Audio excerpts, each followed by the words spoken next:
and 41. Welcome everyone to Guardian Radio, the first and longest running Destiny podcast on the net. I am your host, Mark Turcott, and joining me this week, first up from inside his closet, my morning fire team brother, K-Dub. K-Dub, what's up, dude? What's up, everybody? I am officially a year older. That's right. Happy birthday, man. Happy birthday. My birthday was yesterday. I don't know if that's a good thing or a bad thing. It's a good thing. I had a blast playing Pokemon Go all day with my college student daughter, Erica, and we probably put 500 miles on my truck yesterday, driving around, doing raids and just having a blast driving around. And it was a really good time. So I've had fun doing that.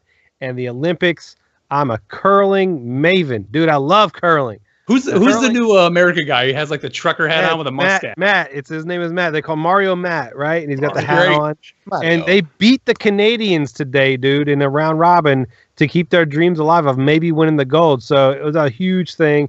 They were like crying and stuff. Man, there's been so much amazing emotion. And the thing that I love about the Olympics is this isn't like an annual thing. This is like you work your life for one opportunity for every 4 years. And some of these people that get to go 2 or 3 times is ridiculous. Most people get to go once. And it's just so dramatic and so much pressure. I can't even imagine. I mean, I played professional sports and I cannot even imagine the pressure and the emotion that these athletes are under. It's amazing and I love it and it's so much fun. So go USA. I love the guy. Would you say his name was Matt? Matt, yeah. You see the picture of him? It was like one of the first few days, and usually the Olympic athletes, they have the Mario thing. Yeah. He's out there with a beer. Like usually Olympic athlete. This guy, he's like a little bit overweight. He's got a beard. It's like that's an Olympic athlete, man. That's our U.S. representative. They had a side by side of him and Mario. And Mario was the curler, and they took him and they put Mario head on him because he has the mustache and the hat. Yeah. It was so funny. So they were calling him Mario. But I wanted to say too real quick. So he's from Wisconsin, and he tweeted Aaron Rodgers and said, "Hey, what about some Aaron Rodgers love?" And Aaron Rodgers all back at him and said, "And I love the stash, bro," because Aaron Rodgers does the stash some. It was really really cool. Awesome. But congrats to them. They beat the Canadians today. Sweet. Let's see where. So that's it. And finally, of course, that other voice you heard there, our King of Queens, Mr. Mesa Sean. Sean, what's up, man? What's going on, guys? Yeah, I'm recovering from a back injury I had last week. I think it's part of the reason why we didn't have a show last week was I woke up with I just slept wrong on my back, and then I had a Muay Thai session. K-Dub likes to call it Mai Tai, or it's like a food or something to him.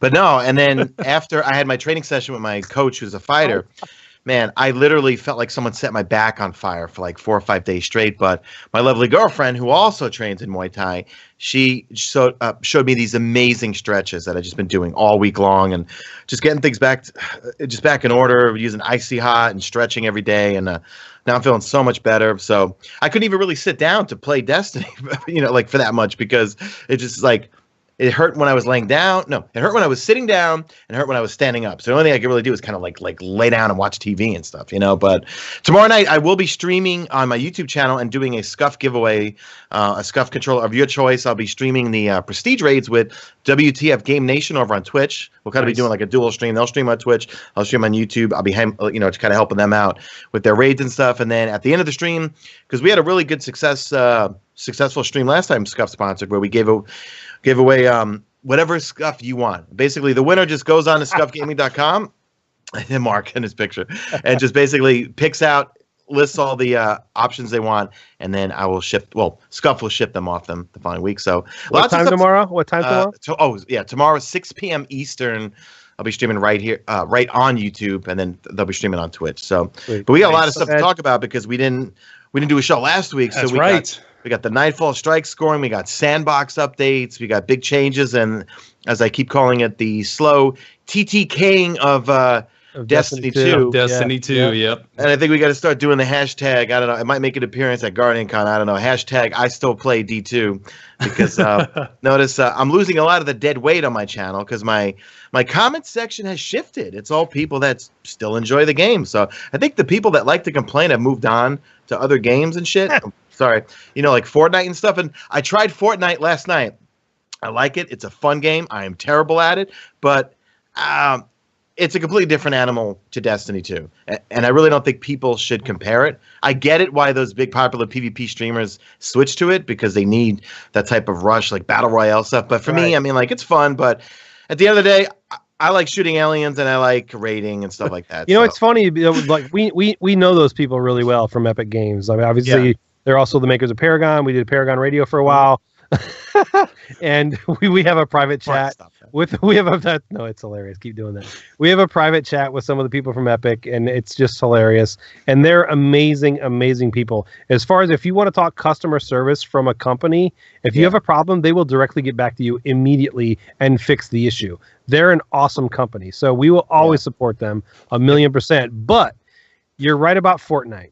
So Fortnite is kind of one of those deals, like, you can only do it for so long until you're like, you're sweating and you're like, God, I'm stressed out, man.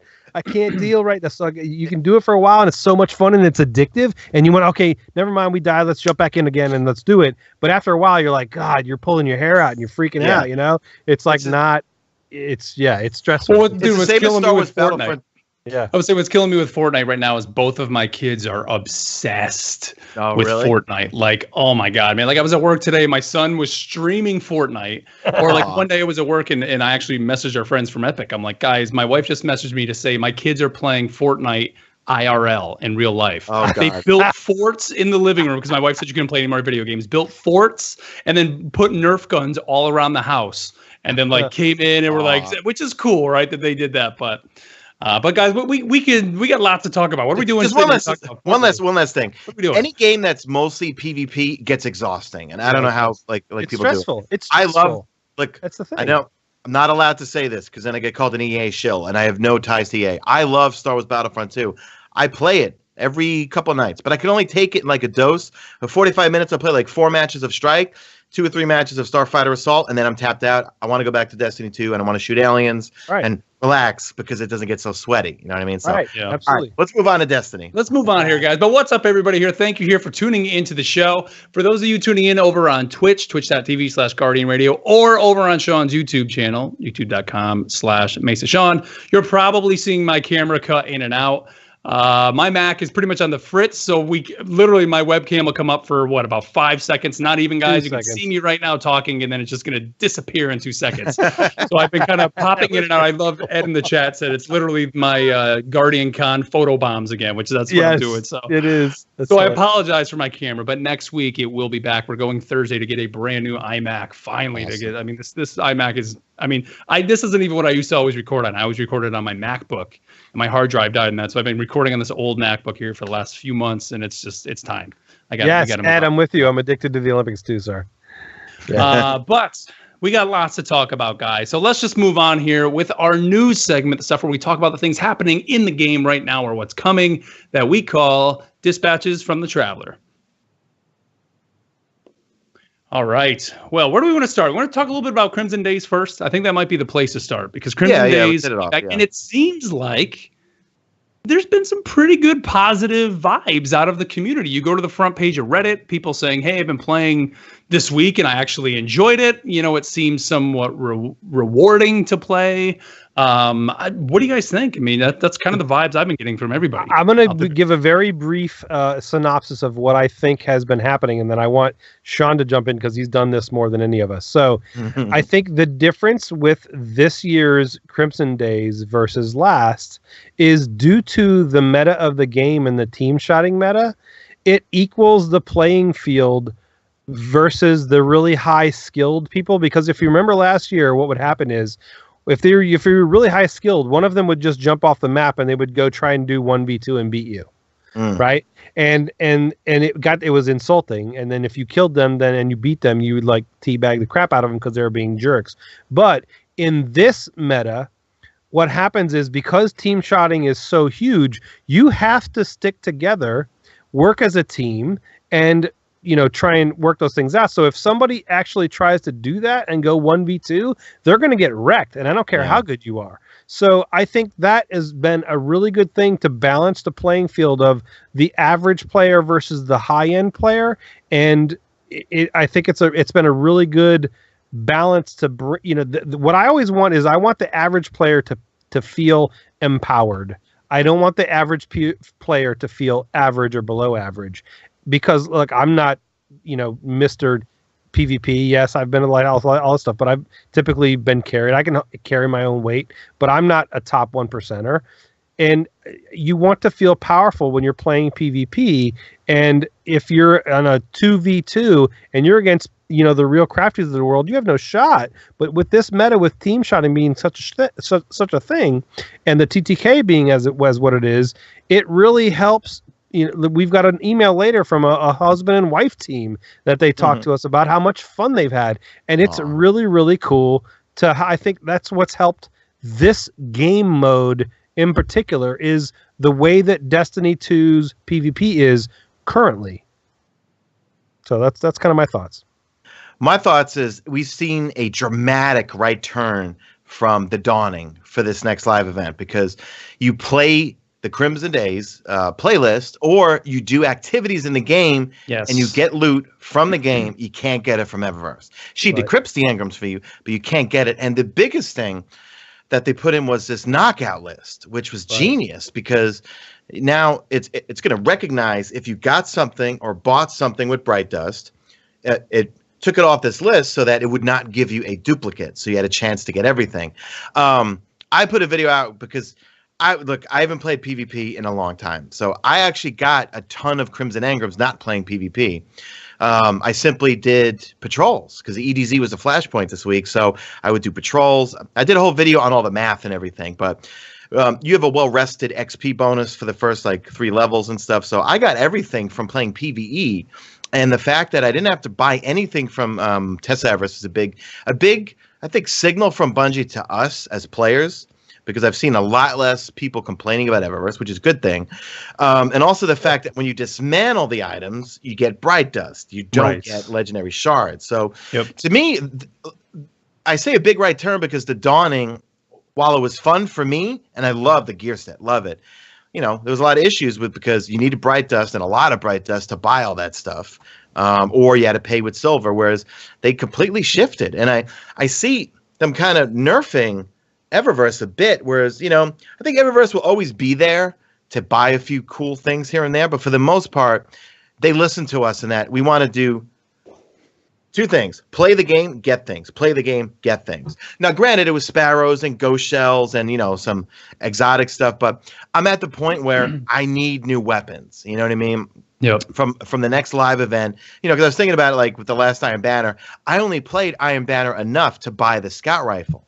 And it brought me, it reminded me of, man, when Iron Banner would roll around, Lady Aphrodite would show up with God rolls and maxed out stats for all the armor back when intellect, discipline, strength, and all that stuff mattered. And it really gave me some, man, I got to grind some Iron Banner. I only played for 60 tokens to buy that one weapon and stuff. You know what I mean? The ornaments and stuff like that, they're cool, but I think I'm at that stage where I'm kind of over it right now. You know what I mean? I don't really care what my Guardian looks like. I mean, they look cool and all, but I want new weapons, man. I need new toys, and I kind of feel like the weapons, that are coming with Iron Banner, or even we're gonna talk about, faction rallies. Are they going to change me from using Better Devils, Nameless Midnight, Origin Story, Uriel's Gift, The Prosecutor, Sins of the Past? No, you know what I mean. And I feel like the next live events maybe do half cosmetic, half weapons. We need new toys. That was the fun of Destiny 1, was getting, and that goes back to random rolls, and I know I'm going off on a tangent here, but we need new toys, and I feel like for me, I'm over the ornaments, the way I look thing. I want new things to play around with. Yeah, well, I think that's always the carrot, Sean, right? Is give me those new tools, the fun stuff to play within the game. Change my, I think when you hear people talk about a game like Warframe or even like Diablo, I mean, which I wish Bungie would go back to, that's kind of what we heard. Part of the Taken King was they talked to the Diablo team and said, hey, how did you save your game? Is when you find those new items, those new weapons, it changes your gameplay style or something about it. Like maybe now my gun, has a perk where guys are lit on fire, they have these elemental damage, all these type things. Just change up my gameplay just for a little bit, because then you're constantly chasing other things. But to go back to what you just said about Eververse, the fact that this event now gave you the option to pretty much just play the game, have the knockout list in there. You're able to collect everything for the collectors of Destiny and not have to spend a dime. Yep. That really, when you go back to what the core problem was that everybody had when D2 launched, that was the problem, that there were things that were there that they couldn't get, especially with the Dawning. I think the Dawning was kind of, the tip of the iceberg where everybody just freaked out. Oh, yeah. Wait a minute, hold on. Yeah. This is that was the tipping point. And they changed. So yeah, they changed the Dawning. I'm sorry. They changed Crimson Days because remember before, I think it was the actual before it was solidified. About a month before, it leaked all the pictures and stuff, and it looked like Eververse was going to be a big part of Crimson Days. So again, it shows another message from Bungie, and here we go, Bungie apologists, whatever, but fuck you. Look, they're sending messages, right? And this and that. They are listening, okay? And the fact that we don't like something, they said, all right, you don't like it? Good. We're not going to do that anymore. Play the game. You get the things you want. You know what I mean? So to me, they're sending a message, and I'm happy with it, Good on their part. Agreed. Yep. Let's go back to This Week at Bungie from last week first. Yep. I want to talk about that before we talk about this week's. And this was the update that we missed last week because we didn't do the show last week, where they talked about the Nightfall changes. Yeah. And the Nightfall, I remember even in D1 talking about, or year 2, year 3, saying hashtag make the Nightfall great again. And personally, if you go back to when Destiny 2 came out, I was on board for this timer in the Nightfall because I was like, you know what? It completely changes it. It's cool. It makes it neat. But I think like everybody else, I kind of just started getting a bit burned out on it. It's neat. It makes it stressful again. That's the thing about the timer. It makes it stressful. Oh, it does. It was fun at first, but not anymore. Right. I'm with Sean. It was fun at first. Yeah, you get a rush. But if you constantly have a rush, you're like, enough. Can I relax for a minute? Yeah. I miss those times when Destiny 1 year 1, I'm under leveled. I'm forever 29. We're going through the Nightfall as slow as possible because any Vex that I remember my first real Nightfall that really just sticks in my head was Winter's Run, Archon Priest, and I got my first last word. But I remember that strike. We went through it so slowly, made sure we had a Sunsinger for self-resing at the end, and we went through it so meticulous and just we're so careful, and it was still just intense and everything, and we had fun. But I feel like the whole rushing thing, and then you just make it there with just a few seconds, and it's a buzzkill. My play style has always been. I've been a completionist. I'm a collector. I'm a person that likes to finish everything. I'm the person that likes to go through every nook and cranny of a place and kill every single enemy and do that. I don't want to miss anything. Because a lot of times, especially in Bungie games, there's an Easter egg here or there. And if you go buy something because you're rushing, you missed so much stuff. You missed sandbox. You missed art. You missed so many things. You missed a certain enemy. You missed a certain loot box. Whatever it is, you will miss things when you're flying through. So what Bungie was counting on, I think, is that, fine, you try to make your run through and you go set your time and do your score. And then you go back through and take your time. Because it doesn't matter. But that's not what happens because nobody gives a crap. If the goal is just the score, nobody cares about the other art that you put hundreds and thousands of hours into to create that they just ran right by because you have a timer on it. And it's just stupid.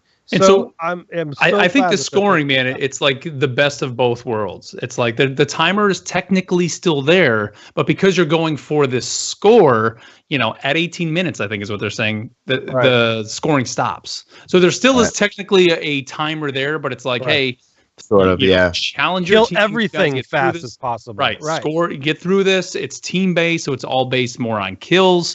And kind of how you're doing those kills, and your score is slowly going to bleed over time. And then once you beat it, so for people that just want to beat the Nightfall with their team and could care less about the score, you can take an hour if you want. Take your time, get through it. You finish the Nightfall. Kudos to you.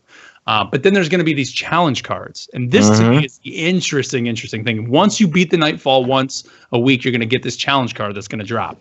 And you're going to be able to go within that and customize all kinds of different options to basically make it more difficult for you and your team. Make your own Nightfall, basically. Yeah, I think it's so cool, man, because now we're going to see, I think last episode we talked about it, how one of the original competitive things for Destiny was speedrunning strikes. And now when you add on top of this, the scoring element where then teams can go in and make it more difficult for themselves, Dude, I mean, we're going to start seeing people compete just trying to run the Nightfall. I mean, what was it? Was it the Prison of Elders where they were always posting the score? It was the Challenge of Elders. Yeah, that was it. I mean, how could you see that every week, and they're probably going to do that again. But then it enables us to really create unique things. Like I could totally picture Dado and some of the other creative folks like taking something and like just combining some ridiculous set of modifiers to make it really challenging for themselves. You know what I mean? Mm-hmm. And I'm looking at some of the things like they have Void, Solar, Arc, Singe, which gives you 25% increase to player and enemy damage of the corresponding element. There's Extinguish, where fire team wipes, returns the entire team to orbit. Then there's also a power modifier, which voluntarily decreases your power to gain a score bonus. And if you look on one of the cards, I have it pulled up in front of me. You see Solar Singe. I probably have to find. Okay, so yeah, there's a handicap that you could actually put on yourself. Yeah, here we go. Yourself. Okay, so I see one of the Nightfall. Okay, so there's a Nightfall challenge card that's a consumable. There's one present in your inventory. This enables modifiers in the Nightfall strikes on prestige difficulty. More challenging modifiers will apply larger score multipliers. And we see here, for an example, score multiplier of 2.15. Then it says power handicap 10. Then it has the two things on it. If your entire fire team falls in a restricted zone, when you can't respawn, everyone will be returned to orbit. Solar damage is increased slightly from all sources. And then you could look at your... you could choose whether you want Solar Singe, do you want this, do you want that? So the question that I have, though, is what's the carrot, though? I like the scoring. This is a great step. And Christopher Barrett has talked or has kind of teased a little bit that strike-specific loot might be coming back, more than likely. What's the strike-specific loot going to be? Well, I don't know this. We don't know the strike-specific loot yet, but we do know that you get a specific emblem. Okay. And with that emblem, it shows the score that you got in the Nightfall. Huge for clans, man. Which is, well, not only that, it's huge for just, you see this generic person in the tower or wherever, and you inspect them, and they have their emblem, and they have the same emblem as you, but their score beats you by 200 because they did more modifiers, or they did more the handicap, or they did the different things to make it as difficult as possible. And so then people are going to be, what's your Twitter going to look like with all the screenshots of their emblem with their Nightfall score? Yep. Who's got this? Or wait a second. What if they bring in strike-specific loot, but it only drops depending on how hard you make it? You know what I mean? Like, what if it's like some special Outbreak Prime type weapon? You get an exotic if you did all of the hardest things. Like, there's a ridiculous Outbreak Prime. Right. You know, let's say that the next expansion does involve Siva, right? And one of the Nightfalls, because we know that during the Destiny 2 reveal, one of the Nightfall screens that it showed on, it said Siva made their base out of the Exodus Black Ship or something like that. What if they made something would drop at specific maybe thresholds of how hard you made it? You know what I mean? Like, what if you made it abnormally hard, and all of a sudden, boom, it kicked off some exotic quest line or something like that? They should even post the loot pool changes based upon what modifiers you put on. Oh, that would be huge. And then if you put on the hardest modifiers, this is what you'll win. If you put on the next level of modifiers, next one down, this is what you can win, and so far and so forth. So then it gives you the actual carrot on the stick of, you know what you're going to get if you put the hardest modifiers on, and you beat the minimum time, whatever it is, right? Don't make it ridiculous where you got to run through. Just you have to beat X amount of minutes with all of the hardest modifiers. You get X. I mean, whatever gun it is or whatever piece of armor it is. Or you know how I feel they're testing the waters with the raid perks, right? And I think they're going to roll out a set of perks for PvP and a set of perks for general PvE stuff. What if this was one of the carrots to chase? As you do the Nightfalls, depending on how difficult you do them, you get armor drops that have these new perks in them that you can't get anywhere else, Whether it's bonus something within a Nightfall, bonus damage, whatever. Make it similar to how you have the Leviathan and the Raid Lair set with 25% more ability damage. And I'm sorry, it's energy weapon damage. I think we're going to see that, Sean. I definitely agree, man. I would love to see so we have the Raid set that's testing it. We all love it. I mean, I love it. It's been so much more fun. have a PvP set, and I always throw in like have a helmet that has Angel of Mercy for competitive that involves like revives from Destiny 1 where you get more super energy for revives. Throw on increased melee attack speed. I used to always, that was my one go-to for my Warlock. Always had to make sure I had those gloves on if I get into a smacking contest with We've got an email later about melees. Okay. Nice. But just, you know what? We need more carrots. They're implementing systems. See, these are systems, and I love this. I love systems. Yeah. Now we just need to see what they're going to do with the systems to get us into the system, to get what's the rewards going to be. Because I really don't think auras and emblems are enough to really make us want to do it every week. I think some sort of loot or benefit that's going to make it easier to do the Nightfalls, whether the it's... the aura wasn't enough carrot on a stick to make you do it, but you knew that you were going to get some epic loot and get the aura. And the aura did make a big difference that then when you were walking around the tower and you had that on, people knew what was up. People knew. Yep. And plus you got more rep from Destiny 1 when you did your Nightfall right away on Tuesday. Every faction, every patrol, everything got more rep. I could see them bringing that back too. And the only reason they even brought the aura back is because of popular demand. It did. That's the reason they brought it back. And so, they point out, like we're talking about here, that they just want to basically see how the system works before they can give us the true rewards and that they just need to see, is this something that's feasible to work in the game? I mean, they even say, like, we're not even calling this a competitive mode yet. Obviously that's the plan. I mean, that's the first thing that popped into my head with it. And even they're thinking that, but they need us to play it to break it. So when this system comes out, like, everybody I think needs to jump into this and I give it a shot because I think this thing could be huge. Because this is even a great option for people that can't get 6 people together to run the raid. I mean, this is a fantastic end game type activity. Yeah, definitely. I mean, it's you and 2 other buddies hop on, go for it, crank this thing up, crank it to 11. Turn it up, man. Yeah, this is the way I think a great thing for them to do. In terms of the raid, we did find out too there are some raid changes. This is coming to the prestige mode right now. Prestige mode is going to. I guess it's going to. This version requires players to complete raids filled with deadly enemies using a curated loadout of weapons and a special modifier that enhances the way you play. So what they're going to do essentially, so like week 1 an example is Eater of Worlds. The modifier is Marksman.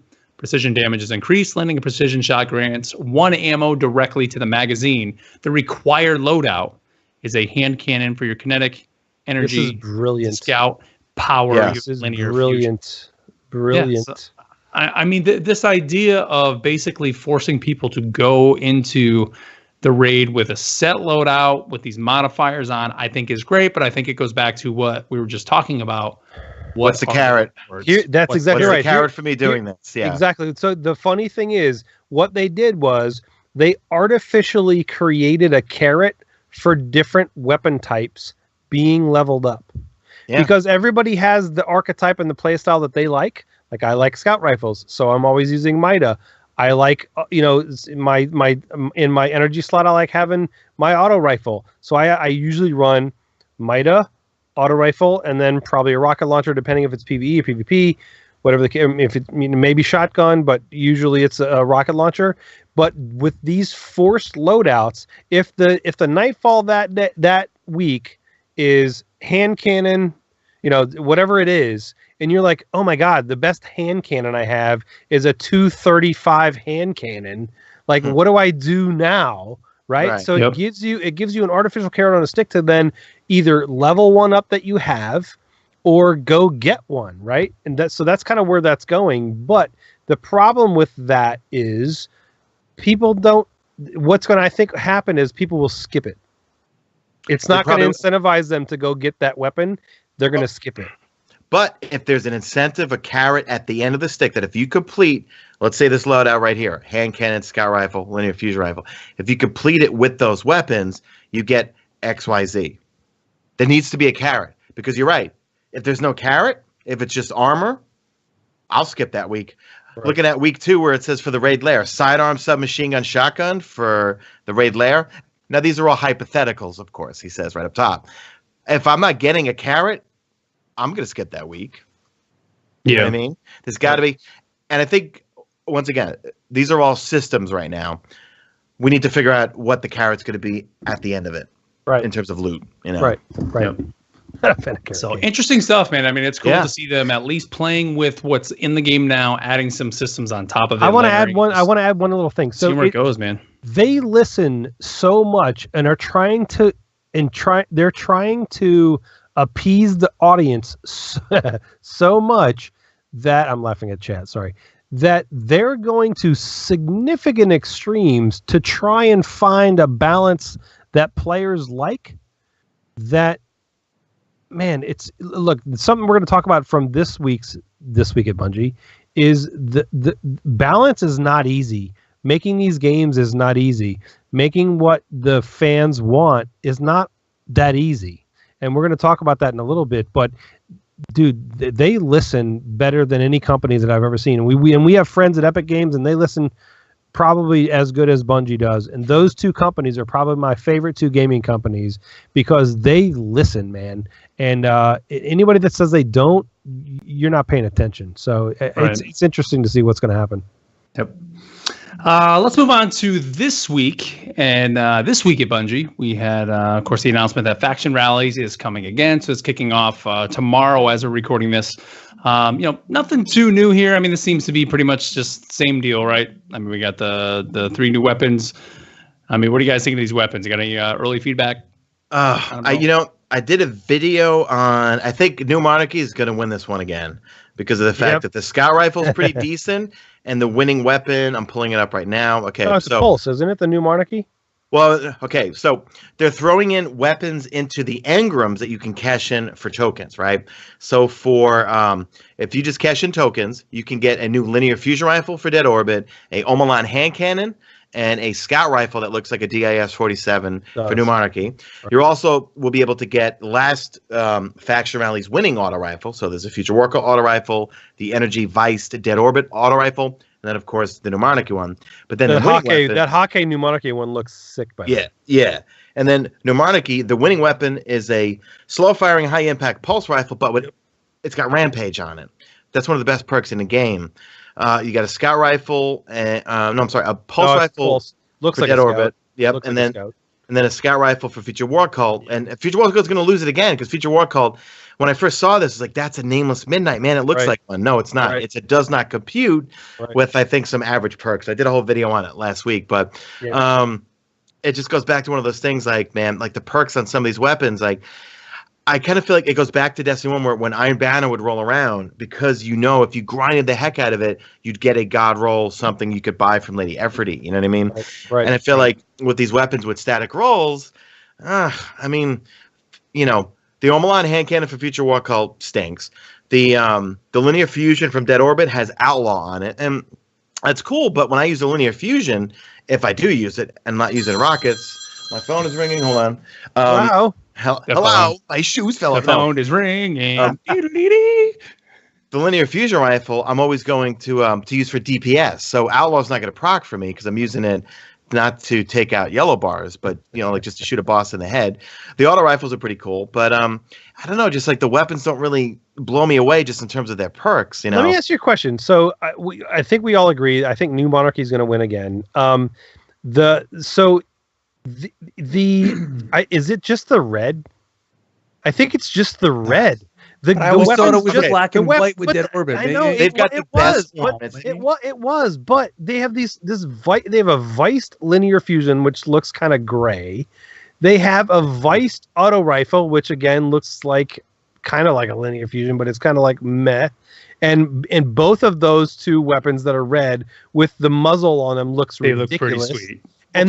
And then the pulse rifle, I mean, it kind of is like a messenger almost. It's like it looks dope, dude. They look great, but not only that, the ghost shell, the ghost shell, the ship, and the ornaments and everything about New Monarchy blows away every other faction. All right, am I going to have to pledge New Monarchy this week? If you want to buy it for 1,000 instead of 50. No. Have you seen what the hunter? Have you seen what a female awoken hunter looks like with the New Monarchy full set ornaments on? Looks amazing.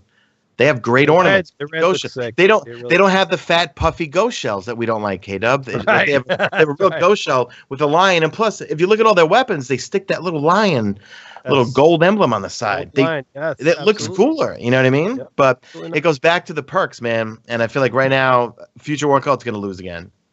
I agree. They should have made that. They should have made that scout rifle because they had 2 pulses and a scout. If they would have made that scout epic, dude, they would have done it. But they just didn't. Yep. They didn't go overboard and make it they needed to make it a broken scout rifle. Yeah, you need to. You can always nerf it later. Make it a broken scout rifle. Come on, let's have some fun. Jeez. Break it. Please break your game. It's when it's the most fun, right? My gosh, yeah. Let's talk, speaking of breaking the game, let's talk about some sandbox changes that potentially, hey, you never know. They can always break the game when they get into the sandbox. But John Wisniewski in this week, they were talking about the exotic tuning pass, which I know is something that many people are interested in. What changes are coming to the exotic weapons? And here's some of the things that he said. He said, what? And this says he visits us from the kitchen with an update on the exotic tuning pass. Our team is working on diligently making exotics more exotic. He mentions how, shortly after release, they were happily inundated with a mountain of player feedback. Hang on, I got to stop you because this was my favorite sentence in any This Week at Bungie ever in the history of Bungie. And he said, shortly after release, we were happily inundated with a mountain of player feedback. If you don't understand the sarcasm in that freaking sentence, holy crap, dude. That is funny. And they listened to it all. That's what's hilarious with this. So go ahead, Barb. But that, and there's one other one later, but that sentence was just like, thank you, even though you were all tools with your feedback. We listened to it all. Here's what we're doing. Yeah, and that was, speaking, of course, about Destiny 1, and then he says we're going to do it again with Destiny 2, and this time including exotic weapons and armor. And so here's their goals for this pass. They want to tune exotic gear focused on adding and/or increasing player power spikes. Because, we always talk about it. We want to feel powerful. We want to feel like a god as a guardian. That's when you feel at your best. You want to feel OP. Yes. They're going to focus on low usage items, but all items are going to be considered in this pass. And they're going to lean into an item's established gameplay and push it harder and avoid catch-all improvements that dilute the item's identity. So he says, how's this going to play out? Well, here's an example. The Graviton Lance. He says the functional concept is a weapon that fires 2 cosmic void rounds that creates a 0 air resistance tunnel for a high caliber precision shot to fire through. The first 2 rounds have almost no recoil and prime the air, and the 3rd round does high damage with no fall off. A kill knocks the body back with considerable force that tumbles and then explodes. He says the player feedback has said, hey, this looks great, sounds great, need explosion. I can't get kills in PvP because all the damage is at the end of the burst, and it kicks too hard, of course, to follow up. And so here's what they're going to do. It says the spectacle, our ton of spectacle, basically no utility. So to target the first pain point, we reduced the recoil of the burst, added some aim assist, and changed it from 3 rounds to 2. Yep. So this way, boom, it's just going to hit. It says, in fact, it gives Graviton a slight mathematical edge against other pulse rifles. Right. So there you go, being able to go in and tune those specific specific guns, man. If you think about what they're talking about, and we're going to get into a little more of this in depth here in a minute, this is how difficult this is. Just changing one gun from 3 shots to 2. All of the stuff that you just read off, and you didn't even read it all, you only read the stuff that I had highlighted, is what they had to input into the game, test, fix, and make sure that it works. And the math works, because that's what's important. People don't realize the math. That it all works and that it is seamless is not. Man, it's so hard. Well, that and plus, I'm sure. Hold on. Here's the next step. Here's the next step. Meetings going. Now go to the next. Right. So here's the thing. So they changed that on the actual weapon itself, but that wasn't enough. They had to go in and actually tune the ragdoll body of the characters in the game. Yeah. He said that we made it so that rather than violently flying backwards and likely out of range of a potential splash damage opportunity, the defeated opponent floats back and up. Then we made the explosion bigger, increased the damage, and added some void field projectiles that seek out. It's kind of like Outbreak Prime.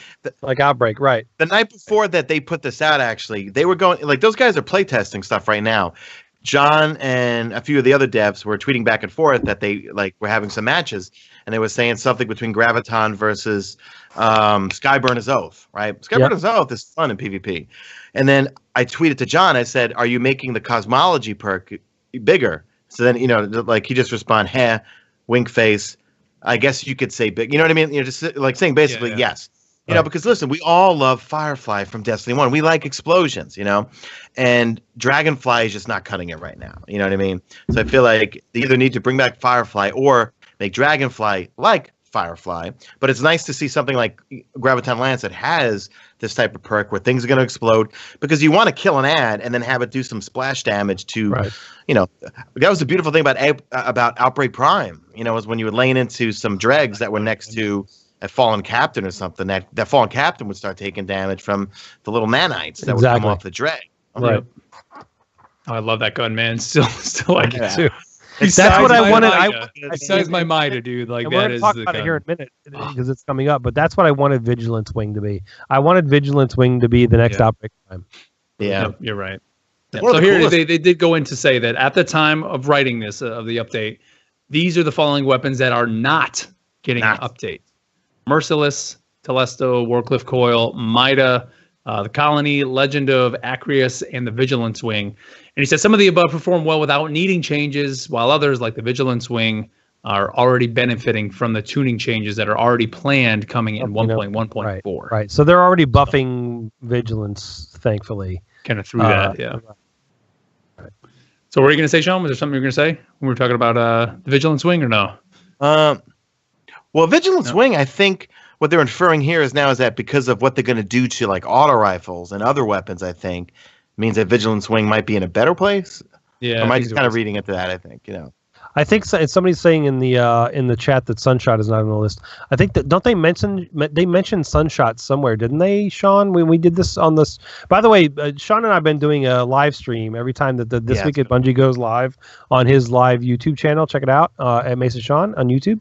But didn't they mention Sunshot somewhere? I don't think Sean? they did, but you and I started talking about it. Is that what it was? Because when they were on Crucible Radio, they talked about how they created Sunshot and how they kind of brought the influence from Firefly from Destiny 1 and how much everyone loved explosions. So they wanted to make a hand cannon that caused explosions and things like that. So I think you and I were wondering, so I guess Sunshot's going to go under the knife this time. Maybe. I mean, what else are they going to do to it? I mean, it's really good now. I know on PC, I mean, I don't play on PC, but I think on PC, like Sunshot's really good on PC. But on PS4, I'm always using auto rifles. Or if I use a hand cannon, I'm only going to use Better Devils, you know? Right. And then they do, of course, go on to say that obviously this takes tons and tons of time to play test. They can't just play one Crucible match and say, push it out, you know, let's go live, do it live. No, it's a ton of work. And they I want to read this. I want to read this one. I want to read this one part, Mark, because this makes the point that I was kind of talking about, where it's hard to make video games.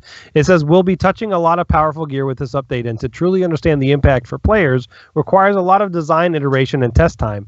It isn't enough to crank up the damage and run one strike or Crucible match with a gun and helmet and move on. Dialing in the right amount of power, testing in all activities with all types of loadouts, finding the bugs, fixing the bugs, updating the perk description, texting to reflect the new behavior, and then handing that off to localization for translation. It's a little bit of work. Yeah. But we're but we're up to it, and we sincerely appreciate your patience. I believe it will be worth the wait. So the point that I'm making is you can't just go, all right, Buffett, go. No, man. And then on top of this, what they're not mentioning is I can almost guarantee you the hours of meetings they must have sitting in a room discussing every single exotic and what needs to be done. What's the player feedback? What's Reddit saying? What's Twitter saying? What's our data saying? What's the analytics telling us of who's using what kind of damage? Why are they using it? And this and that. I'm sure that's, Christopher Barrett, someone made a snide remark to him, and he said something I only do this about 12 hours a day trying to change all these things within Destiny 2. You know what I mean? Like, these guys sit there for hours, I'm sure, in meetings before they even attempt to put these things under the knife. You know what I mean? Right. Yeah. So, but can't wait to see what they're going to do, man. I think there's some good things on the way for Destiny 2, some good positive things for sure. And everything they're saying, man, for me, it's getting me excited. I want to just jump back in and start playing again. So, dude, they're doing the same thing. We're broken records, but they're doing the same thing. I know, man. Destiny 1 was Like we've done this before, right? Destiny 1 needed serious work in year 1. People so quickly forget that Dark Below was 5 story missions, 1 raid, 1 strike if you were not on PSN. Things did not change until the Taken King came out, you know? But we're comparing a brand new game with a game with 3 years of updates, 3 years of buffs and nerfs and changes, and 3 years of DLCs. Folks, relax. We're going to be okay. We're going to be okay. I guarantee you. We'll get there. All right, let's move on here to the part of the show where we help you find a clan. So if you're somebody that's, wanting to find people to play with, we always are spotlighting clans here on the show. And if you think your clan has what it takes, email us, feedback@theguardiansofdestiny.com. Put Clan Spotlight in the subject line, and you may have your clan heard here on the show. Caleb, who do you got for us this week, man? This one's a wee bit long, but it's really good. So I have on the Xbox side of the world, on Xbox One, Fire Team with Benefits. So there's some criteria that I look for when I do these spotlights. 1 is a clever name. 2 is how many people do you have in there, and 3 is what is your message and what do you bring to the table. So here we go. Fire Team with Benefits. Destiny 2 launched, and we were just all chilling in a party, leveling up and thinking to ourselves, we need a clan. Naturally, we began goofing and suggesting several different clan names, some bad, some clever, mostly inappropriate. And in the end, we realized that the biggest draw for being in a clan were the extra rewards. There were benefits to being in a giant fire team, and thus Fire Teams with Benefits was born, which is just the right amount of bad, clever, and inappropriate mixed together. I agree wholeheartedly. Hence your spotlight. Nowadays, the rosters change up a bit, but the clan operates with the same ideals as before. All skill levels, players new and old are welcome. 2 rules. Have fun and be respectful. I love that. You got 2 rules in a clan. Have fun, be respectful. I like it. Fire Teams with Benefits revolves around the people playing the game.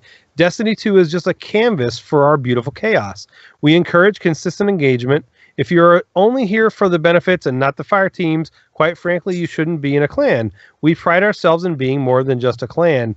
We don't specialize in anything in particular. The main thing we hope to accomplish is to give players a chance to experience the true Destiny 2. Whatever it is you want out of the game, we will help you get there. No one should have to play alone, and no one deserves to miss out on content.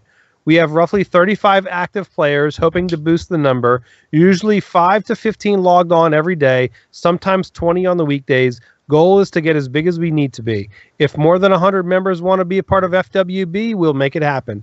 We communicate through Bungie.net and the app, as well as Band. Never heard of it. Never heard of it. We organize events such as raid runs and nightfalls, as well as silly things like hide and go seek. With the introduction of private matches, we hope to have so much more planned. We also have things to do like best Destiny theme, Valentine quotes, or e-cards, and hope to do a Reddit Secret Santa this holiday. So they are really, really engaged. They sound like they're so much fun. They have 2 rules. Man, have fun and be respectful. I can respect this clan. If you're on the Xbox side, you should look these guys up. And the contact information is, the Xbox gamer tag is Epic Revolts, and it's EPIK, Epic, space, Revolts, REVOLTZ. So Epic with a K, Revolts with a Z. Bungie.net, same thing, Epic, space, Revolts with a K and a Z. Hope you guys hit them up if you're on the Xbox side and you're looking for people to play with. There you go. Yep. And again, if you want your clan to be spotlighted here, email us, feedback@theguardiansofdestiny.com, and put Clan Spotlight in the subject line. So, all right, guys, let's move on to our emails. We have some good emails this month in our email segment that we call Messages from the City. All right, and don't forget, I said email us, feedback@theguardiansofdestiny.com, just like Princess Zelda 13. Zelda, nice. Best email we've had in months. Yep. Right. Okay. It says, Guardian Radio, first, thank you for everything you do. My husband and I enjoy listening to you guys every week. Well, hello, Princess Zelda. And I guess your husband is Link 13. Probably not. Additionally, my husband and I have also been enjoying Crimson Doubles together, which got me thinking, to help with the declining Trials population, could Bungie implement more game modes? For example, would putting Doubles, Rumble, or even Mayhem in the playlist get people excited again? I would like to finish by asking for a small favor. Could you please remind my Crimson Doubles Valentine that Titans are, in fact, the master class?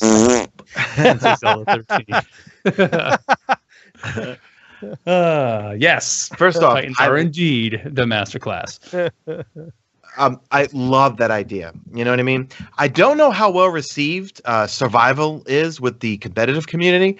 I think they prefer Countdown, but at this point, the competitive community has moved on, so who cares? Yeah, I know they're playing Fortnite. Because I really, really, really like that game mode. But if you told me that Mayhem was the mode for Trials, I would gear up all my friends. Like, I don't care. Could you imagine that, bro? Let's have fun. You know what I mean? Like, at the end of the day, we try to play these games to have fun. You know what I'm saying? We're not competitive sweaties. The competitive sweaties, they won't like that because they want it to be competitive and they got to, But you know what, Sean? Is it me or does it just seem like, and again, it's probably just part of just people's negativity towards Destiny 2, but like Trials in Destiny 2 just doesn't seem to have a sweaty community at all around Trials. Yeah. So why not just say, screw it? Let's just throw Mayhem in Trials. Make it fun, yeah. It'd be so much fun, man. So many people who don't go into Trials every week because just in their head they think of how sweaty it possibly is. We'll just go in there and just have fun, man. I think it would be a great way to just spice up that playlist, dude. Trials of the Nine Rumble? I mean, come on. That would be, I mean, they'd have to change up the card a little bit, I think. Of course, right. I would play that, you know? I have a silly thought, and go with me down this rabbit hole for a second. Imagine that there was a benefactor that had more money than he knew what to do with, whatever, and he says, it's $1 million tournament for Destiny 2 PvP, and it's X. Mm-hmm. How many people would be going ape doo-doo over Destiny 2 PvP and becoming as proficient as they could with strats and loadouts, and it would be bonkers. If the money was there, the interest would be there because the game is amazing. It really is. So can it be, tweaked to your advantage in team shot and stuff like? Yes, absolutely right. So, but if there was a situation where it was whatever the loadout was, or forced loadouts, something like that, I think if there was somebody that was like, we're going to have $1 million Destiny 2 PvP contest. Can you imagine? Yeah. Can you imagine the streamers and the people that all of a sudden would be practicing and having sweaties, and it would explode. I think the declining Trials population, in my opinion, stems from the lack of hero moments. Because if we look back at Destiny 1, when I would watch, True Vanguard or Crafty, it was all about the weapon system. They would snipe. They would use shotguns, whereas I think they're going to eventually throw snipers, shotguns, fusions, because Christopher Barrett did address that. They want to bring them more into their glory. Snipers have to come back. They're going to throw them into the energy slot, which I'm fine with. Just make them have limited ammo like you did within Destiny 1. But I think that's the problem I think that the trial streamers had and why they kind of left was because of the fact that it's just team shooting auto rifles or Midas or anti-opes, whereas I feel like if they had sniping back, I'd go back to watching real Crafty snipe the whole time. Exactly right. The guy was God. He just looked at you and you died. You know what I mean? So I feel like that is more of a factor on the declining population. You know what I mean? But throwing in, I love this idea with new game modes because this would bring in people who aren't the competitive people. That's what I'm saying. Yeah, want to go have this weird fun, man, bizarre thing called fun. Oh, who would ever thought? Yeah, you know what I mean? Right. A video game. By the way, I want to point out, you're talking about Crafty. We've had him on the show, and he's a great dude. I've met him a number of times, and we've hung out at the Guardian Con and in LA at the event. But so the funny thing is, I watched him the first few weeks at D2 because you really couldn't do snipers. Yeah. And he was still carrying, people. He was just a solo carrying everybody using Scout Auto. So he's absolutely exceptionally skilled. And that was before he even went to PC, which he's even better on. But it just goes to prove that, like guys like him, it doesn't matter what the loadout is. It doesn't matter what the game mode is. They'll find a way if they want to play and want to win. And that's the point that I'm making, that if there's the incentive to go play the game, they will. Yeah, everybody will.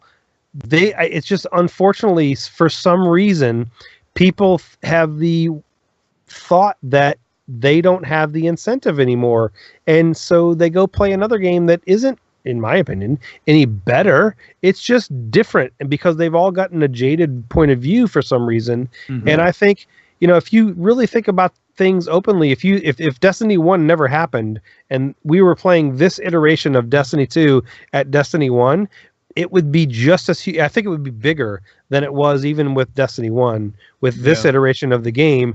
But because they know what they had and what they have now, it's jaded, and it's hard to watch sometimes. But I mean, it's an amazing game, and I think you're right, Sean. I think it'll get TTK'd over time, but we got to get there, right? So we do. Let's see. Next email comes to us from Major Risk, and he says, I like playing Destiny despite its quirks and such, but there are some things about the game that always made me say WTF. Number one, if the player's shield is a single protecting energy covering the entire player, why is it weaker around the player's head? Number two, swords seem to be a shield obliterating one-hit kill in PvP, yet the hunter with Rambo knife in hand melees another player in the skull and barely does damage. Yet a warlock with their tractor cannon like melee does more damage from a distance. It's snipers. If I shoot a sniper in the head or weapon while he or she is aiming down their sights, shouldn't they lose their sight picture? He says these are just a few things I've always wondered about while playing, and sometimes raging out about. If I'm overlooking something, please school me. Love the podcast. Keep up the good work. Just video games, right? I mean, I think it's just, you shoot them in the head. I mean, that's just the way it is. That's the way it works. I think what he's pointing out isn't even really set to Destiny. It's just every game has just weird rules. They're video game rules, man. On the first one, the bottom line is it's not the shield. It's you do more damage to the head. Yeah. The shield is the same. So if the shield, just to use the basic math, if the shield all around your body, everywhere that it is, covers you for 20 hit points, and it's 100 to the body and it's 150 to the head, it's going to do less guarding because it gives you more damage to the head. It's not that the shield does less protecting, it's that the shot does more damage. Yeah. That's number one. So you guys go number 2 and number 3. Well, I mean, dude, what was it really to say there? I don't. Yeah. I mean, again, a sword is a one-hit kill. The Rambo knife barely doing anything but the Rambo knife. The Rambo knife is a melee. It's just a melee. It's just the hunter's melee happens to be a knife. It's still a melee. Right. The warlock melee has always been wicked OP. We all know that. It's tickle fingers from a million miles away. That's been the number one bitch about warlocks since the day D1 dropped. We get it. It has since gotten a little bit better and more in line, but it's always going to have more range. It just is. So adjust your playstyle accordingly and shoulder charge them in the face. I still think the time to kill is too long in this game. I agree. I prefer, when I went back a few weeks ago, just, for a goof to get some footage from Destiny 1 and I played a Crucible match. That's the reason why, I realized, I'm like, why am I just terrible with Mida in Destiny 2? It's because I was used to the amount of damage it did in D1 to kill someone. Whereas in D2, it takes maybe 1 or 2 more shots, I think, depending on what range you are, Right. I still feel like, and I haven't tweeted this publicly because I don't know how people would receive it, but I feel like rather than changing all of these weapons and stuff, what if they just did a blanket reduction in health just by make it similar to Destiny 1? I mean, like, that might what do you guys think about that? You know what I mean? I'll tell you, Sean, I think part of their mentality about the time to kill being longer goes back to the days of Halo. I mean, that was why I always was more of a Halo player over Call of Duty. Call of Duty was, I saw you first, you're dead. Insta kill, yeah. Halo was more about, like, I can actually, we have an engagement, and even if you're behind me, I can turn around and we can actually duel it out just a little. And I think with Destiny 2, they tried to kind of bring that in, and part of that was just because of snipers and shotguns being so OP'd in Destiny 1, even by the end, they just said, all right, well, maybe this will be the simple fix if we make the time to kill longer. And it's not, I agree with you. It doesn't feel so much like Destiny because of that. And maybe that is the fix. Maybe just give us less health. Make it just a quick, and then that would even kind of get rid of the team shotting so much, because then you don't feel forced to have to team shot. Yeah, because there were times, like within Destiny 1, I'd be on Cauldron and I would catch 2 guys sleeping. They were too busy looking into B-Dom, and I'd sneak around and flank them. And with Mina, I'd clean both of them up. You know what I mean? Whereas if I even try to do that in Destiny 2, I'm going to get team shot. And because so many times, because of my poor aim, obviously my aim is terrible, but I'll be laying into someone, and just as they're about to die, they get off the screen for me. Whereas in Destiny 1, I clearly would have wasted them, So I want to comment on this. So one of my major complaints, and one of the reasons that the only COD that I really ever enjoyed was Blops Deuce, as Sean and I could say. But the problem with that game is the time to kill is too short. It's whoever sees the other person first wins. And in Destiny 1, there was some of that. It wasn't as bad because you had movement that those COD games didn't, and a lot of times you could escape, but most often you didn't. And the time to kill was a little bit too fast in D1, but in D2 it's too slow, and that's why there's so much team shotting. That's part of it. But so there's a crazy fine line of balance that I have. What's up, Max? There's a crazy fine line of balance of where that proper time to kill is, where you can maybe win a 1v2, or if you get the jump on somebody, they can still escape and win. There has to be, it's such a fine line, and it's so hard to do. And they tried to make it longer to make it so it wasn't COD-like, and to make it where you could avenge against somebody that got the jump on you, but it's gotten to be a little too out of whack. And it's like, where is that? Man, it's so hard. It's so hard, you guys. Yeah. You know? Really is. Let's see. We got one more email. This one comes to us from Johan van der Meijden. I think I said that right? Did that right? You did. He's from Holland. Yeah, he's from Holland. I typed it perfectly for you. He says, "Hi guys. As a former hardcore Destiny player, I can say I'm looking forward to Season 3 of D2 because I already own all exotics and legendaries that matter. There's no incentive to play anymore. I already tweeted to Sean my idea about making the grind for weapons real again by giving us 4 versions with each different perks, 2 PvP focused and 2 PvE focused. This way it would be easy for the sandbox team to balance the weapons without reintroducing the random rolls, and for all the Guardians, the grind would be real again with the increasingly growing loot table. This week, CACX HD put out a video to rethink this a bit because he blames the intrinsic perks for the lackluster loot table, and I partially agree with him. He says, combining my idea with the one he has, making the intrinsic perk random for all weapons, I think it would greatly increase the carrot to chase and quality of life for D2. I think giving us the 4 different rolls of the same weapons with the option of it dropping with 1 of 2 set intrinsic perks per archetype would improve the loot pool by increasing it from 1 weapon to 8 different options of the same gun. Says, I hope it wasn't too messy for you guys, especially my writing, as I'm from Holland. Loving the podcast every week and looking forward to episode 241. And I will listen Thursdays or Fridays when driving from work. Keep up the good work because you guys are my main reason I still want to play Destiny with all the negativity on the net these days. That's awesome. Greets from Holland. Johan van der Meijden. Thank you, man. Thank you for that email, man. Yeah. Thank you for that tweet, too. I literally talked to the guys about your email before the show because it's we had a good conversation about it. Thank you very, very much. So you guys dive in here. I mean, I think that's a great way to still give people, the not necessarily those god rolls, but it would be like, okay, well, here's a Better Devils, and we know there's 8 different types of Better Devils. One of them is going to be the God roll Better Devils, and then people start chasing that. And when it drops, for PvE, there's a different one that's a God roll for PvP. I mean, that's what the game. That's what made Destiny 1 so great, and why so many people continue to play was to chase those things. Man, if they can just introduce that, I don't want to say it's a simple change, but it's a great way to get people just playing again, man. Yeah, honestly. If they can't give us random rolls back, this is a good substitute. You know what I mean? Because they have key things that they can change in there and make them hard to get, make them maybe not quest lines, but make them difficult. You know what I mean? Because we as a Destiny community complain. If you think about year 1, the first 6 months, we complain about nothing ever dropping.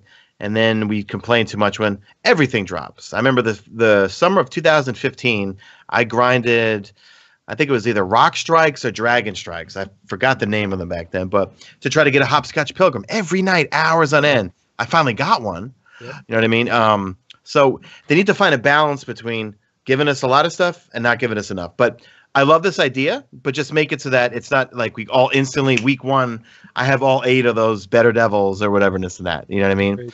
But the bottom line is, if they're not going to go to random rolls, I wish the mods 2.0 thing was coming earlier. You know what I mean? But then again, I've said this before, you throw the development plan and all the changes they're making onto an expansion released all at once, it's the Taken King all over again. Community Twitch would blow up like crazy, I bet. Mm-hmm. But time is not on their side right now, because if they're hemorrhaging players, they need to bring people back. So by slowly bringing these things back, when that new expansion in May hits, which they have confirmed, expansion will coincide with Season 3. I think the expansion number 2 is going to be awesome. When you throw on these raid changes, you throw on all the Crucible. We didn't even go over. There was, I think, 2 weeks ago or 1 week ago that this week at Bungie, they're doing these speed changes where we're all going to get faster within the Crucible. So you tack on all those quality of life changes, weapon changes, sandbox changes. Then you throw new content on there, new exotics, new weapons, new stories, new strikes, a new raid lair. I think we're going to be in for a really good time this May. Definitely, man. And it's funny. So something that we're going to be talking about a lot at Guardian Con is, some of these things like making this game great again. And when are people going to embrace it? Like, we still have fun. We still love the game. Our community, the people that follow and love us, they still play and love the game. So when are those people that have waned, what's going to make them come back? Not that I give a crap, to be honest, but what's going to make the average person that has now stepped away for whatever myriad of reasons that they have, whether they're jaded or not, what's going to make them go, oh, wait a minute, hang on, and make that shift again? Yeah, well, I'll tell you this, man, like for me personally, and people, if you're friends with me on PSN or you follow me on Twitter, and I mean, even Sean says too, we play other games, man. Like, I personally have waned many times over Destiny 2, but I never walk away with a bad taste in my mouth. Ever. Like some of the people you're talking about, Caleb. And this week for me, I had a great experience. I never played Destiny with my daughter. My daughter's 8 years old. I said, you know what? Let's fire up Destiny 2. My son, he played Destiny 1 with us a lot, started a character in Destiny 2, got to the point where he got to the farm and all that, but then just was like, nah, I don't want to play anymore, Dad. I was like, okay. Put my daughter, because I have 2 PS4s. There's one right over here to my right. I'm like, you know what? Hop on. Just start with this character. You and I can go out. We can go into the European Dead Zone and just have fun. Dude, we played for like just an hour. She was completely blown away. And it just, an engram drops. It's a blue. And she is freaking out like, oh, look at it. Like, oh, my God, this is so cool. And she was just dumbfounded how you can change your equipment, and was just having a blast walking around looking at all the buildings and seeing all that stuff. And it's like, you know what? That's what I was saying about the people. If you've never seen Destiny 1 and your first dive in was Destiny 2, you would freak out, bro. And I remember in Destiny 1, almost the same conversation. I think it came maybe shortly after Taken King came out, or when Taken King everybody was kind of, slowing down a little bit after that. And that's when my son played for the first time. And I remember the excitement he got when he got his first exotic or even his first legendary engram. And we forget about how much fun that was. So it's like, I don't understand how you can walk away from the game and just be so jaded. And again, I don't want to go down this road because we've beat this to the ground, but it's like, don't forget how much fun you've had with this game at some point, and come back when you think you want to come back, play for a little bit and leave. But don't just leave and be like, I'm done with Destiny. Like, well, no, it's just come on, man. Come on. I've said this before. We live in a society of everyone wants attention. It's recreational outrage. Again, but it's like everyone like I'm leaving Destiny. You know what? 20% of the people don't care, and the other 80% want you to feel that way. You know what I mean? Yeah. So they're all going to come back at some point, and call them out in it. I'm looking at my time wasted on Destiny right now. I have 513 hours and 47 hours wasted. So when they all come back, people must think I'm never on because I always hide myself offline when it comes to PSN. But for me, it's still relaxing. Like I like to listen to podcasts, obviously. And a lot of times I'll be playing Destiny, but I'll have my headphones turned down low, but I'll have a podcast with video on while I'm grinding. That's what I've been doing. I'm getting all these Crimson Days engrams is playing public events, patrols, well, not really Lost Sectors, but strikes and stuff, but while listening to podcasts and still enjoying the game. You know what I mean? Yep. So people will come back. It's year 1. It's vanilla Destiny 2. And I literally have no worries. You know what I mean? By the way, at Guardian Con, by the way, I think, and we've been having discussions. I think our booth is actually going to be the main stage for Destiny. Yeah. All right. Well, if you're looking for a main stage for Destiny 2, it's going to be at our booth. Yeah. Well, let's finish on this, because some people listening to this, I mean, and I meant to bring this up in the beginning of the show. This Friday, February 23rd, marks the 5-year anniversary of the launch of the first episode of Guardian Radio. So this podcast, between now and our next episode, will turn 5 years old. That's nuts. You know, heck, we've had some shows where, you know, we maybe are upset with certain things in the game, but the core of this podcast has always been fans of Destiny and fans of Bungie. Like, that's what this podcast is. Nothing is going to change on the show at all. And, you know, sure, they can put out, you know, a version of the game that maybe we don't enjoy it so much, but you know what? We give positive feedback. We continue to play and have fun with it because it's a video game and it's fun. Right. So, you know, here at the end, I just, you know, last year we made a big deal about the 4-year anniversary. I'm going to put the link in the show notes. We did a special episode. It was myself and Derek and Chris, two of the original co-hosts. We kind of broke down just like where the show came from. I highly urge you to listen to it if you haven't ever heard about the history of Guardian Radio, or if you maybe came across us here with Destiny 2. I know there's a lot of new people with the PC community. Go listen to that podcast. And even hell, go back and listen to episode 1. I mean, there's still people like when we go to Guardian Con, they come up and are like, dude, I just binged all 220 episodes of Guardian Radio in the last month. And I'm like, are you effing crazy? Like, what's wrong with you? But that's awesome. So big thank you, you know, to everybody out there as always for, you know, continuing here to support Guardian Radio. And, you know, we're going to keep trucking on. We're having a blast. We're going to be at Guardian Con. Like Caleb said, we're going to have our booth.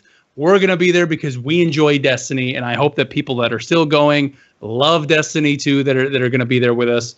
And we've got some epic stuff planned for the booth. Yeah. Whether it be giveaways. We got some giveaways. I'm looking at some stuff that I've got. Live things, live shows. Like, we're going to be going bonkers at Guardian Con. I've got some cool stuff over that I'm looking at in my shrine to Destiny and Bungie over there that might be making its way into your hands if you come by our booth at Guardian Con. But I think part of it, guys, let's just be frank.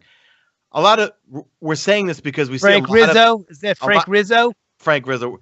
We're saying this because a lot of the stuff that seems like it's going down at Guardian Con is that it's not going to be really Destiny 2 related. You know what I mean? And I kind of feel, and this is my personal opinion, is that Guardian Con should be a celebration. And yes, it is, of course, for charity and for St. Jude, which is great, but it should be a celebration for what we love, which is Destiny and Bungie. You know what I mean? So, okay, if Destiny's not on the main stage, you know, that's cool. We're still going to be representing what we love, which is Destiny and Bungie and stuff like that. So that's all I just want to just kind of get out there without getting too in depth of how we're not going there to go to PAX. You know what I'm saying? Yeah, that's right. If I want to look at other games, I'll go to E3 or PAX, man. I'm not going to Guardian Con to look at other games. I'm going to Guardian Con to meet Destiny fans and talk to listeners and meet all you guys out there that listen to the show and support our videos and content and streams and everything, you know? So that's why we'll be there. So don't be worried. We will definitely be there. And of course, we'll be there, you know, having fun with all of you, just enjoying Destiny because we're all Destiny fans. So, all right, guys, let's wrap it up there. Again, thank you so much, everybody, for, you know, continuing to support the podcast here 5 years in. Next week,